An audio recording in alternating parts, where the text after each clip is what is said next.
day, then that means that with that U3 halt and the timeline of FINRA saying we're going to keep it through the 13th, there would be no more trading on MMTLP. And that's really important because a lot of shareholders were looking at those 2 days as an exit point. If you wanted NextBridge hydrocarbons, great. You could hold through. There would be a distribution of shares eventually. But if you wanted We're joining this space call live. Going into a non-tradable as Huckleberry is talking. stock, basically, it's just told our whole story. On Friday or Monday, and FINRA and I feel this is a pretty important space call. We got 835 people on it. And the reason that a lot of shareholders I have not requested the mic, even though I have figured out how to do that now. But let's go ahead and listen to some more of this. We know that we're sitting on a land asset with 3.2 billion barrels of oil. So whatever valuation we're looking at, we'll probably have to compare to what we think the valuation of the potential mineral rights in that land is going to be worth. The second thing is, as we were approaching the spin-out deadline, the stock price of MMTLP had risen from roughly around $2 or $3 a share all the way up to like $12.90 a share. Well, on December 7th, so you remember I said there was about a day between the two corporate actions? So on December 7th, the vice president of the OTC markets went on national television. He went on to Trader TV, and he was quoted saying that the stock was going to be deleted. Now, that's really strange because the corporate action had not come out yet saying that the stock was going to be deleted. In fact, it still said canceled. And a lot of people are pointing to that.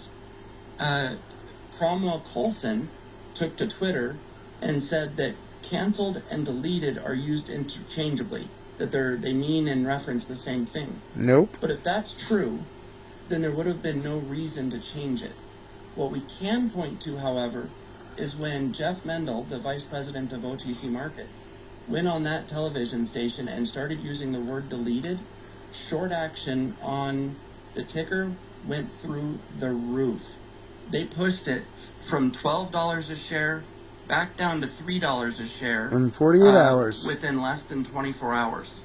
In fact, on the last day that this traded, which would have been December 8th, of 12 million shares volume, 9 million shares were short volume. So there was some really interesting indications that kind of come out of that.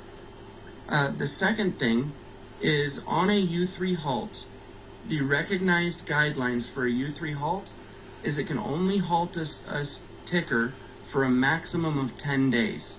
They can reissue the halt if they want to, but it can only halt for 10 days. But they didn't do that. FINRA did not answer. They did not change. They did not update this halt. They ghosted until us. February, end of February. So they left it halted for more than 60 days before addressing it. They did not delete MMTLP when they said they would on the 13th. They did not cancel MMTLP when they said they would on the 13th. Eventually, when they did issue the deleted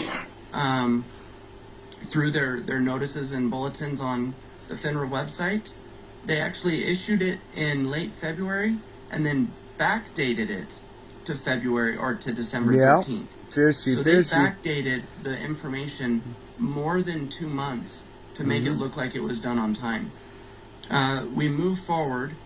So this all happened, of course, right before Christmas time. The FINRA can do whatever they want, had a lot tied up into this, unfortunately, and essentially had our assets completely taken and frozen away from us, so that it really kind of harmed anything that we were planning for Christmas, the New Year, going through this.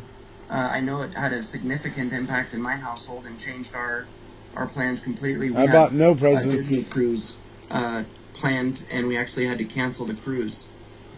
So we formed this community on Twitter, and it's all of these scared, confused, angry, frustrated shareholders that are trying to just get some answers. Luckily, Marduk up here in this space with us saw that there was a need to help bring people together and started hosting these spaces, and man, we flocked to it. We wanted these answers, we needed this information, and Marduk gave us a place to go. While we were going through all of this over the couple of months after the halt,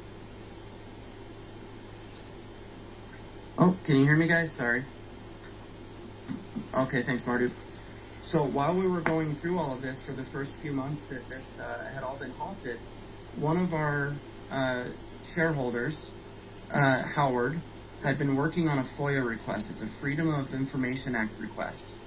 And you can do that with any government agency, and as long as it's not going to violate national security, as long as it's not going to violate personal privacy of data and protection, you can ask for freedom of information from any government agency.